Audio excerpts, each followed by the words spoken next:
হেই, তোমাদের সবাইকে দ্য পলিটিগুরুর ফ্যামিলিতে আবারও স্বাগত জানাচ্ছি। আজকে আমরা রাষ্ট্রবিজ্ঞানের শেষ মুহূর্তের প্রস্তুতি নিয়ে চলে এসেছি। আজকে থাকছে সপ্তম অধ্যায়, ভারতের শাসন বিভাগ, জাস্ট এমসিকিউ এবং এসিকিউ। ওকে, দেখো, এগুলো কোনো সাজেশন নয়, কিছু কোশ্চেন আমার ইম্পর্টেন্ট মনে হয়েছে এবং টেস্ট পেপারে বারবার এসছে তাই দিয়েছি। ওকে, এমন নয় যে এর বাইরে কোনো কোশ্চেন আসবে না, আসতেই পারে। আমি যেহেতু কোশ্চেন করিনি তো আমি বলতে পারছি না। ওকে, বাট এগুলো যে কোশ্চেনগুলো দিয়েছি এই কোশ্চেনগুলো বেশি ইম্পর্টেন্ট। ওকে, তো চলো শুরু করা যাক। আর হ্যাঁ, শুরু করার আগে বলে রাখি, এখনো পর্যন্ত দ্য পলিটিক্যাল ফ্যামিলিতে যুক্ত না হয়ে থাকলে সাবস্ক্রাইব করে যুক্ত হয়ে যাও। তো চলো, প্রথম প্রশ্ন কি থাকছে? ভারতের সাংবিধানিক প্রধান হলেন কে? সাংবিধানিক প্রধান রাষ্ট্রপতি, তাই না? রাষ্ট্রপতি। আর প্রকৃত প্রধান প্রধানমন্ত্রী, তাই না? নেক্সট কোয়েশ্চেন, রাজ্য আইনসভার নেতা হলেন, রাজ্য আইনসভার নেতা কে? দেখো, রাজ্য আইনসভার নেতা হচ্ছে মুখ্যমন্ত্রী, অপশন এ, তাই তো? নেক্সট, ভারতের অঙ্গরাজ্যের মুখ্যমন্ত্রীকে কে নিয়োগ করেন? কে? রাজ্যপাল করবে, তাই তো? নেক্সট, ভারতের অ্যাটর্নি জেনারেলকে নিযুক্ত করেন কে? করেন বলো তো? একদম প্রধানমন্ত্রী, তাই তো? একদম না, রাষ্ট্রপতি, ভারতের রাষ্ট্রপতি। নেক্সট, বলছে কেন্দ্রীয় মন্ত্রিসভা দায়িত্বশীল থাকে কার কাছে? লোকসভার কাছে, অপশন ডি। নেক্সট, কেন্দ্রীয় মন্ত্রিসভার নেতা হলেন, কেন্দ্রীয় মন্ত্রিসভা বলেছে তবে কে হবে? রাষ্ট্রপতি না, প্রধানমন্ত্রী হবে, অপশন বি। ওকে, কেন্দ্রীয় মন্ত্রিসভার প্রধান বা ক্যাবিনেটের নেতা তিনি হচ্ছেন কে? প্রধানমন্ত্রী। ওকে, কেন্দ্রীয় মন্ত্রিসভার সদস্যরা নিযুক্ত হয় কার দ্বারা? অপশন ডি, রাষ্ট্রপতির দ্বারা। ঠিক আছে, নেক্সট, রাষ্ট্রপতি পদপ্রার্থীর ন্যূনতম বয়স হতে হয় কত? 35 বছর রাষ্ট্রপতির ক্ষেত্রে, ঠিক আছে? রাজ্যপালের ক্ষেত্রেও 35 বছর। নেক্সট কোয়েশ্চেন, ভারতের রাষ্ট্রপতি কত ধরনের জরুরি অবস্থা জারি করতে পারে? 3 ধরনের, অপশন ডি। এবং মনে রাখো, এখনো পর্যন্ত ভারতবর্ষে 3বার কি জাতীয় জরুরি অবস্থা জারি হয়েছে। ওকে, নেক্সট, বিধানসভার সদস্য হতে গেলে ন্যূনতম বয়স বিধানসভার ক্ষেত্রে 25 বছর।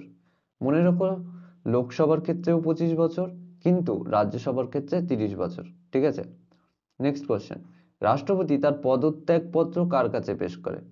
আমরা টেস্ট পেপার সলভের সময় অনেকবার করেছি, কি হবে? উপরাষ্ট্রপতি, তাই না? নেক্সট, ভারতের রাষ্ট্রপতি আর্থিক জরুরি অবস্থা জারি করতে পারেন কত নম্বর ধারা অনুসারে? কত? 360 নম্বর ধারা, তাই না? নেক্সট কোশ্চেন, কাকে ক্যাবিনেট তরুণের ভিত্তিপ্রস্তর বলা হয়? ক্যাবিনেট তরুণের ভিত্তিপ্রস্তর বলা হয় প্রধানমন্ত্রীকে। ঠিক আছে, মনে থাকে যেন। নেক্সট, সমমর্যাদা সম্পন্ন ব্যক্তিদের মধ্যে অগ্রগণ্য বলে কাকে অভিহিত করা হয়? এটাও হবে প্রধানমন্ত্রী।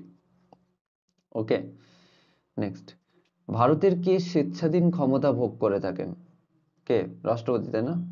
না, রাষ্ট্রপতি নয়, কিন্তু স্বেচ্ছাধীন ক্ষমতা ভোগ করে রাজ্যপাল। যে কোনো অঙ্গরাজ্যের রাজ্যপাল স্বেচ্ছাধীন ক্ষমতা ভোগ করে, যেটা কিনা রাষ্ট্রপতিরও নেই।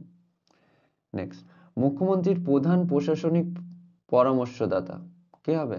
মুখ্য সচিব, অপশন ডি।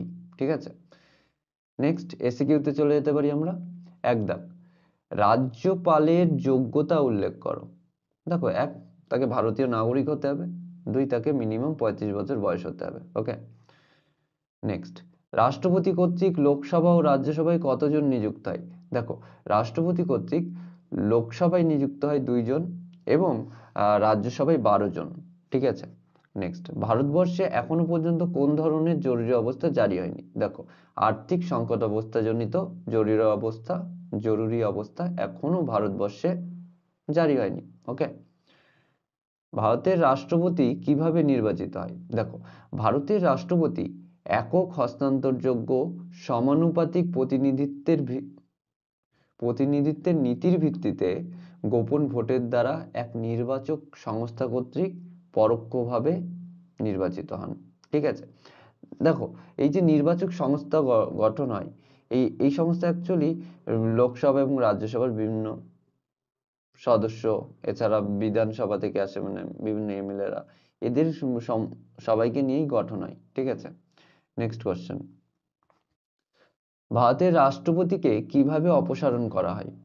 দেখো, সংবিধানের 61 নম্বর ধারা অনুসারে সংবিধান ভঙ্গের অপরাধে ইমপিচমেন্ট পদ্ধতির মাধ্যমে রাষ্ট্রপতিকে অপসারণ করা হয়। বলছে এক্ষেত্রে 14 দিন আগে কি করতে হবে? 14 দিন আগে নোটিশ দিতে হবে, বা এটা বলতে পারো যে 14 দিন আগে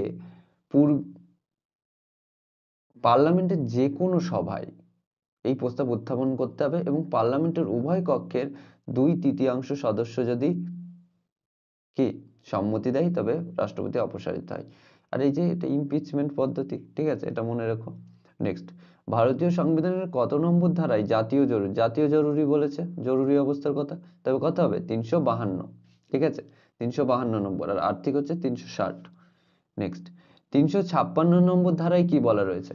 দেখো, ভারতীয় সংবিধানের 356 নম্বর ধারায় শাসনতান্ত্রিক অচল অবস্থাজনিত জরুরি অবস্থার কথা বলা রয়েছে। ওকে। নেক্সট, ভারতের উপরাষ্ট্রপতি নির্বাচন কিভাবে হয়? দেখো, পার্লামেন্টের উভয় কক্ষ অর্থাৎ রাজ্যসভা এবং লোকসভার উভয় কক্ষের সদস্যদের নিয়ে গঠিত একটি নির্বাচক সংস্থা কর্তৃক একক হস্তান্তরযোগ্য ভোটের ভিত্তিতে সমানুপাতিক প্রতিনিধিত্বের নিয়ম অনুযায়ী গোপন ভোটের মাধ্যমে উপরাষ্ট্রপতি নির্বাচন হয়। ঠিক আছে, চলো নেক্সট কোশ্চেনে যাওয়া যাক। ভারতের প্রধানমন্ত্রীকে কে নিয়োগ করেন? আমরা সবাই জানি রাষ্ট্রপতি, তাই না? ভারতের প্রধানমন্ত্রীর দুটি কাজ কি হতে পারে? এক হচ্ছে ক্যাবিনেটের সভায় সভাপতিত্ব করা, এবং রাষ্ট্রপতির সঙ্গে সরকারের সম্পর্ক নির্ধারণ করা, ঠিক আছে, বা সম্পর্ক বজায় রাখা। দেখো, এটা কাজ বা ক্ষমতা যেটাই আসুক একে লিখে দেবে, ঠিক আছে। নেক্সট, ভারতের ক্যাবিনেটের পরিপ্রেক্ষিতে সমানদের মধ্যে প্রথম কাকে বলা হয়? প্রধানমন্ত্রীকে। রাজ্যের শাসন বিভাগ কিভাবে গঠিত হয়? রাজ্যপাল এবং রাজ্য মন্ত্রিসভাকে নিয়ে। খুব সহজ।